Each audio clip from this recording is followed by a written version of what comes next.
Okey, Assalamualaikum warahmatullahi wabarakatuh dan selamat sejahtera kepada semua pelajar yang akan mengikuti kelas ASK pada hari ini bersama saya Cikgu Nur Syikin.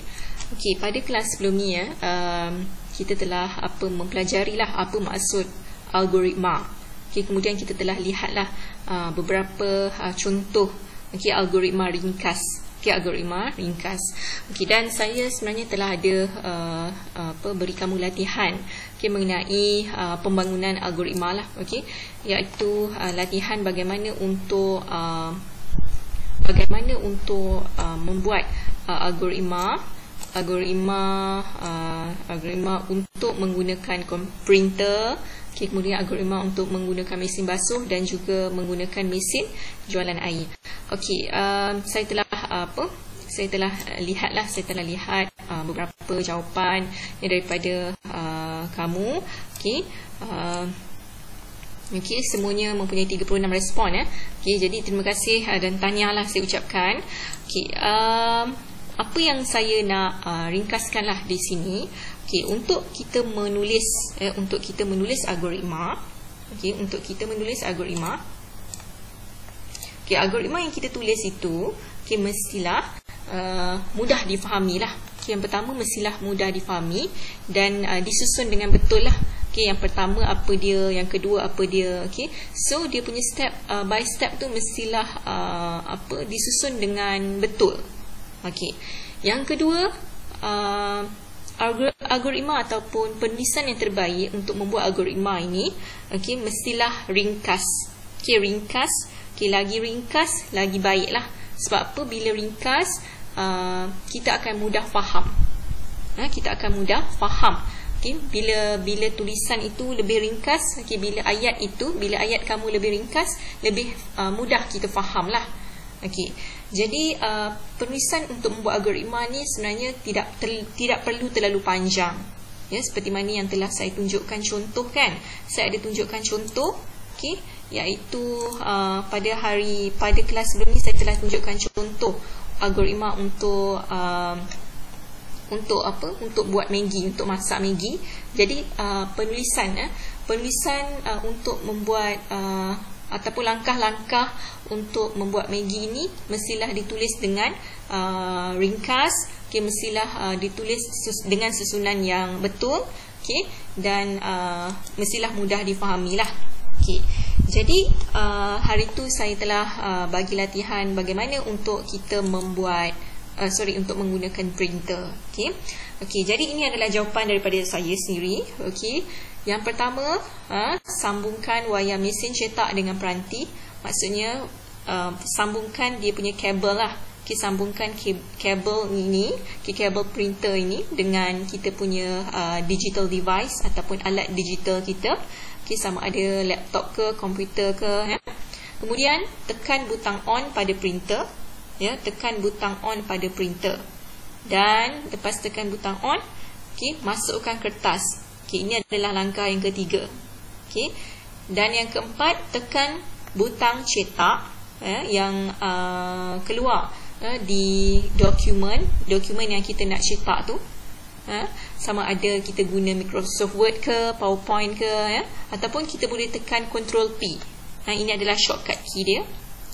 Pada dokumen yang ingin kita cetak, yang hendak kita cetak, dan seterusnya tunggu sehingga kertas keluar ataupun selesai dicetak. Ini adalah ada 5 1, 2, 3, 4, 5. Ada 5 langkah. 5 step untuk membangunkan algoritma menggunakan printer. Jadi saya harap awak nampak di sini dan fahamlah.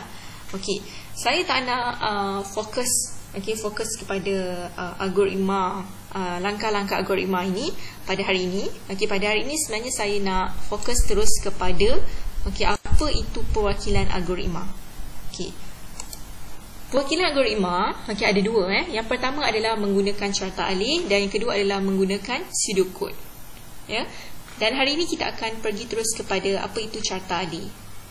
Carta alih ini adalah kita menggunakan simbol grafik dan juga bentuk geometri lah untuk wakilkan algoritma kita yang telah kita buat. Dan ada beberapa lah simbol iaitu kalau kamu dapat lihat di sini, yang pertama kita ada simbol oval. Oval ini adalah simbol 4 segi tempat. 4 segi tepat ataupun rectangle. Ini adalah circle. Ini adalah simbol diamond. Ini adalah simbol kita panggil sebagai parallelogram. Parallelogram. Dan ini adalah simbol aliran ataupun simbol arrow. Simbol anak panah ni kita panggil sebagai aliran. Hari ini kita akan fokus apa itu carta Ali. Carta Ali. Setiap carta Ali ni, simbol-simbol ini dia mempunyai maksud, dia mempunyai fungsi yang tertentu. Contoh ini adalah simbol oval. Dia bermaksud apa? Mula. Mula ataupun tamat aktiviti. Kemudian ini adalah simbol tadi, simbol 4 segi tempat ataupun rectangle. Ia merupakan simbol proses. Yang ketiga adalah diamond. Diamond ni simbol pilihan. Kemudian yang keempat arrow, aliran aktiviti. Ini adalah circle ataupun bulatan. Ini adalah mempunyai fungsi sebagai penyambung. Dan yang terakhir sekali adalah simbol parallelogram.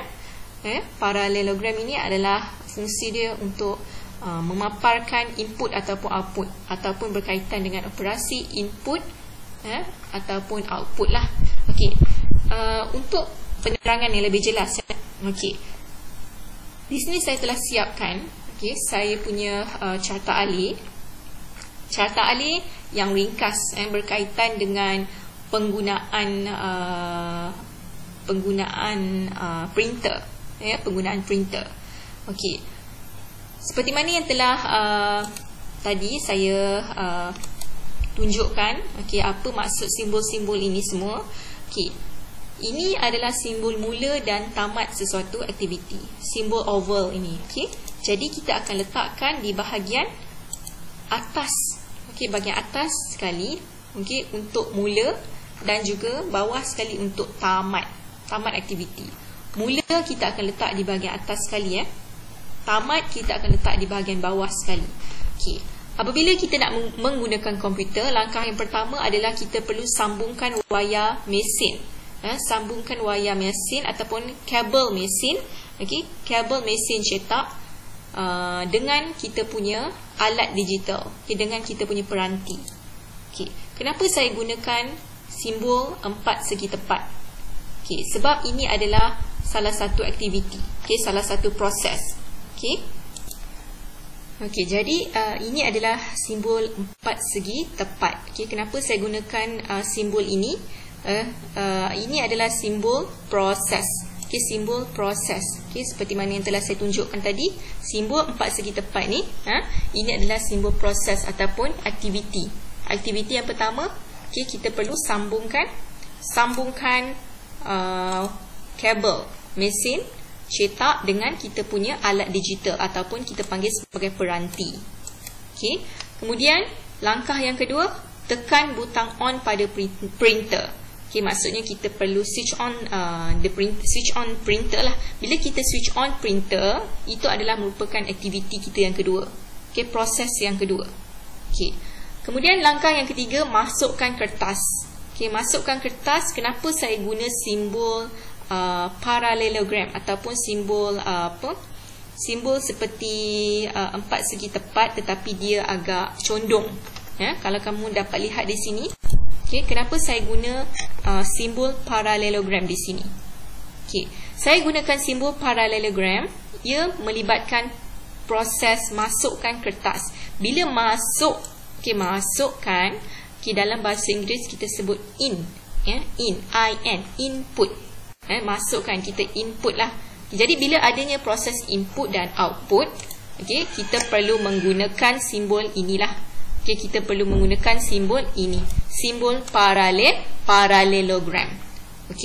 Jadi ini adalah simbol parallelogram, masukkan kertas. Kemudian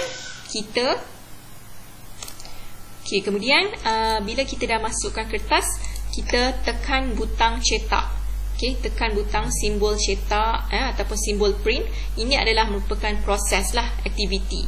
Okey, dan seterusnya bila kita tekan simbol cetak, okey, simbol print, kita perlu tunggu saja sehingga kertas keluar. Maksudnya bila kertas keluar, okey, melibatkan adanya pengeluaran, adanya proses keluar, output. Dalam bahasa Inggeris dipanggil sebagai output. Keluar adalah output. Jadi bila ada melibatkan proses pengeluaran, kertas keluar, tunggu sehingga kertas keluar ataupun kertas cetak, okay, siap dicetak. Jadi kita menggunakan simbol parallelogram. Nampak di sini. Jadi untuk dan akhir sekali tamatlah. Jadi apabila kita menggunakan adanya proses ataupun aktiviti yang melibatkan aktiviti input dan juga output, proses masuk dan juga proses keluar, okay, kita akan menggunakan simbol parallelogram. Okay. Jadi saya harap kamu fahamlah, okay, kamu dapat bezakan antara simbol empat segi tepat ataupun rectangle dengan simbol parallelogram. Berbeza dia punya fungsi dia. Okay, jadi untuk hari ini, setakat ini sajalah, okay, supaya kamu boleh nampaklah perbezaan. Okay, kenapa saya menggunakan simbol-simbol yang berbeza, okay, dalam setiap aktiviti ini, dalam setiap langkah ini. Okay, ada kerana carta alir ini dia mempunyai fungsi-fungsi yang tertentu. Okay, fungsi-fungsi yang tertentu. Jadi ini adalah carta alir yang sangat ringkas lah, okay, supaya kamu mudah faham. Okay, saya buat satu carta alir yang ringkas sajalah untuk kamu faham hari ini. Jadi saya harap nanti kamu dapat buat latihan yang saya sediakan untuk hari ini, iaitu berkaitan dengan carta alir. Ya. Okey, jadi untuk hari ini itu saja. Okay, sekian. Assalamualaikum warahmatullahi wabarakatuh dan selamat sejahtera.